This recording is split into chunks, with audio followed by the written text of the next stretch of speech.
24 एप्रिलला मी माझा उमेदवारीचा अर्ज भरणार आहे. भडकल गेट येथून या रॅलीला सुरुवात होईल. जुना बाजार सिटी चौक गांधीपुतळा या मार्गे ही रॅली जाईल. यामुळे मी सर्वांना आवाहन करतो की सकाळी 11पर्यंत सर्वांनी भडकल येथे यावे. मी वाट बघत होतो की आमच्या विरोधात कोण येणार. एवढी मोठी ताकद असताना देखील अमित शहा यांनी या ठिकाणी येऊन MIMला उखडून फेकू असं भाषणात म्हणाले होते. मात्र भारतीय जनता पक्षाने का माघार घेतली हा प्रश्न समोर आहे. मात्र आज आमचे पालकमंत्री संदीपान भुमरे यांना तिकीट मिळालं आहे. दुसरे मित्र देखील चंद्रकांत खैरे रिंगणात आहेत. येणाऱ्या काही दिवसांमध्ये प्रचार जोरात सुरू होईल. त्यावेळेला चांगल्या मुद्द्यावर आपण निवडणूक लढवू. आपण काय विकास करणार आहोत या मुद्द्यांवर ही निवडणूक झाली पाहिजे. ते दिवस गेले आहेत ज्यावेळी हिंदू मुस्लिम किंवा फक्त जाती धर्माच्या नावावर निवडणूक लढवली जात होती. मी लोकांना हे सांगतो की मागच्या 20-30 वर्षात एकदाही आपण निवडणूक पिण्याच्या पाण्यासाठी किंवा रस्ते, रुग्णालय, विमानतळ, रेल्वे यासाठी केलेली नाही. जनतेनं याला प्राधान्य दिलेलं नाही. त्यामुळे आज हे 8 दिवसानंतर पाणी येत आहे. त्याला जिल्ह्याचे लोकप्रतिनिधी जबाबदार आहेत. म्हणून माझी अपेक्षा हीच आहे की यावेळेला कोणताही चांगला उमेदवार पाहिजे. लोकसभा ही अशी चांगली जागा आहे ज्या ठिकाणी शिक्षित उमेदवार जाणं गरजेचं आहे. कारण की त्या ठिकाणी कायदे तयार होतात. त्या ठिकाणी जर अशिक्षित लोकांना पाठवलं तर ते फक्त आकडे असणार की माझ्याकडे 300 खासदार आहेत मात्र ते काहीच कामाचे नाही. त्यामुळे तुम्हाला चांगले खासदार पाठवायचे असतील तर त्यासाठी प्राथमिक असलं पाहिजे की तो उमेदवार किती शिकलेला आहे.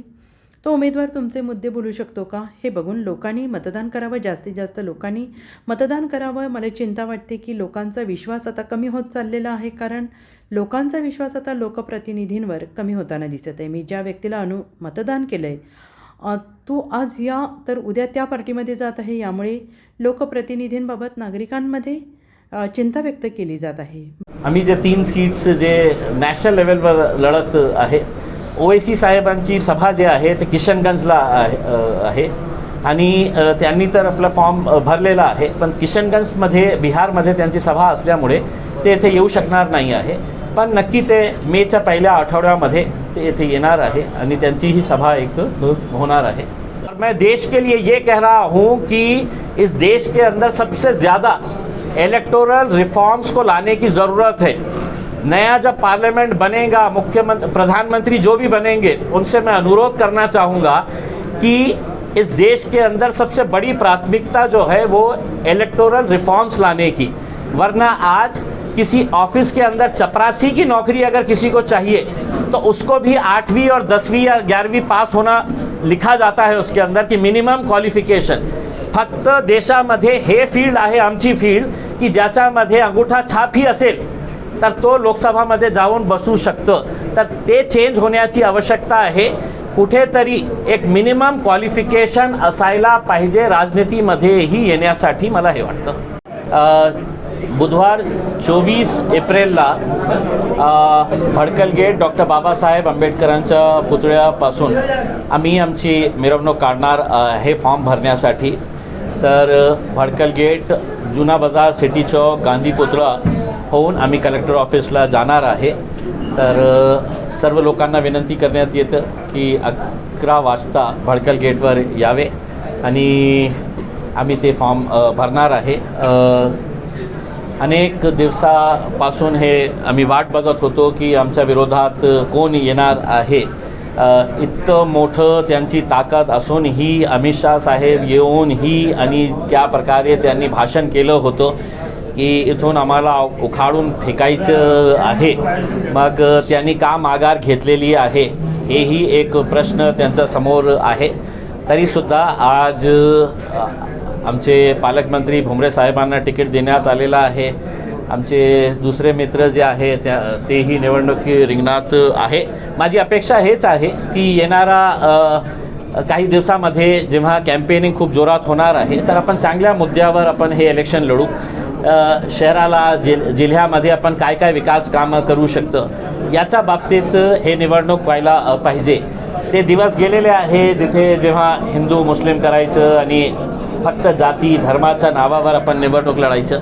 आणि मी लोकांनाही हे सांगणार आहे की मागच्या 20, 25, 30 वर्षामध्ये आपण एकदाही आपली निवडणूक पाण्यासाठी केली असती, रस्त्यासाठी, चांगल्या हॉस्पिटल, शाळासाठी, रेल्वे कनेक्टिव्हिटीसाठी, एअरलाईन कनेक्टिव्हिटीसाठी आपण निवडणूकचा निर्णय घेतला असता कोणाला मतदान करायचं तर तुम्हीही तसं केलं नाही, म्हणून आज आपल्या ज्या शहरामध्ये आज 8-8 दिवसानंतर पाणी येत असेल, तर त्याच्यासाठी फक्त लोकप्रतिनिधी जे आहे ते जबाबदार नाही. जे लोकप्रतिनिधी तयार करतं तेही तितके जबाबदार आहे. म्हणून माझी अपेक्षा हेच आहे की कोणताही चांगला कॅन्डिडेट असेल, आणि शिक्षणाची खूप आवश्यकता आहे. पार्लमेंट ही जागा आहे जिथे शिक्षित लोक पाठवण्याची आवश्यकता आहे, कारण तिथे देशाचे कायदे कानून तयार करण्यात येते. आणि तुम्ही अशिक्षित लोकांना तिथे पाठवले तर ते फक्त आकडे असणार आहे की माझ्याकडे 300 खासदार आहे, पण कसलेही कामाचे नाही आहे. तुम्ही चांगले खासदारांना पाठवायचं असेल तर सगळं प्राथमिकता हे असायला पाहिजे तो किती शिकलेला आहे, ते लोकसभामध्ये बोलू शकतं का, तुमच्या मुद्द्यात ते बोलू शकतं का, ते बघून आपण मतदान करावं. आणि जास्तीत जास्त संख्येने लोकांनी बाहेर येऊन मतदान करावं.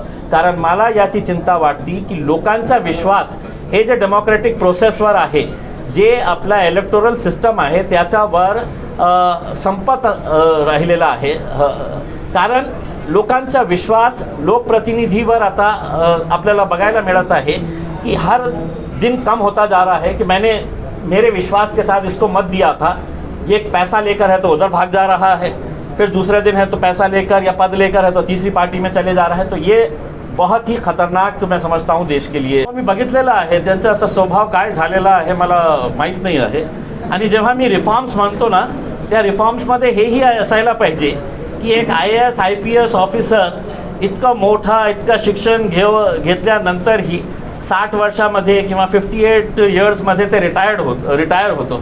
राजनीतीमध्येही काही रिटायरमेंटची एज येण्याची आवश्यकता आहे मला असं वाटतं. नाहीतर काय हे 70 वर्ष 75 वर्ष 80 वर्षाचे लोक तिथे फक्त एक पद पाहिजे म्हणून तुम्ही बाहेर गेलं नाही, तुम्ही रस्त्या दुसऱ्यांना दिलं नाही, तर कशा युवा पिढी जी आहे आपल्या देशामध्ये किती युवा पिढी आहे त्यांना संधी द्यायला पाहिजे ना. हे जे आपल्या शहराचा जे पाण्याचा मुद्दा आहे याच्यासाठी कोणी जबाबदार असेल तर त्यावेळचे सगळे आमदार सगळे खासदार आणि आता भारतीय जनता पार्टीचे मंत्र्यांना जेव्हा मी प्रश्न विचारले की हे सेल्फ क्रिएटेड प्रॉब्लेम आहे का नाही पाण्याचा, तर त्यांनी हे नाकारून मी त्यांना सांगितलं फक्त मला एका प्रश्नाचं उत्तर द्या तुम्ही. आणि माझा प्रश्न हे होता की हे समांतर नावाची कंपनी कुणाची होती, तर अतुल सावे साहेबांनी सांगितलं की मला माहीत नाही कुणाची होती. कराड साहेबांनी सांगितलं मेरे को क्या मालूम है किसकी कंपनी थी करके. याचा अर्थ हे आहे की हे लोकांना अंतरिक्षमध्ये काय चाललेलं आहे हे माहीत असतं. आणि 1600 कोटी रुपयेची कंपनी पाण्याची आपल्या शहरामध्ये कोणी आणलं होतं हे याच्या बाबतीत त्यांना माहीत नाही, मुझे मालूम नाही. तर हे लोकांना मी सांगतो की हे कंपनी होती भारतीय जनता पार्टीचे राज्यसभाचे मेंबर ऑफ पार्लमेंट सुभाषचंद्रची कंपनी होती. आणि हे सगळे नेते मंडळी त्याच्यामध्ये पार्टनर झाले होते. महानगरपालिकाचे त्यावेळचे काही अधिकारी त्याच्यामध्ये पार्टनर झाले होते. म्हणून आज या शहराला पाण्याचा जे ताण सहन करावा लागत आहे फक्त हे चंडाल चौकडी जे आहे त्यांच्यामुळे आहे. संदीपान भुमरेंना उमेदवारी दिली आहे, लढाई कठीण झाली असं वाटतं. आता निवडणुकीमध्ये कोणीतरी येणार ना समोरून, आणि कोणतीही निवडणूक सोपी नसते. तुम्हाला लोकांपर्यंत जायचं असतं, लोकांना भेटायचं असतं, दाखवायचं असतं की मी हे काम केलेलं आहे. कोणी ॲक्सेप्ट करतं कोणी नाही करतं. तर आता आलेले आहे संदीपान भुमरे साहेब पण आलेले आहे, चांगली गोष्ट. थँक्यू.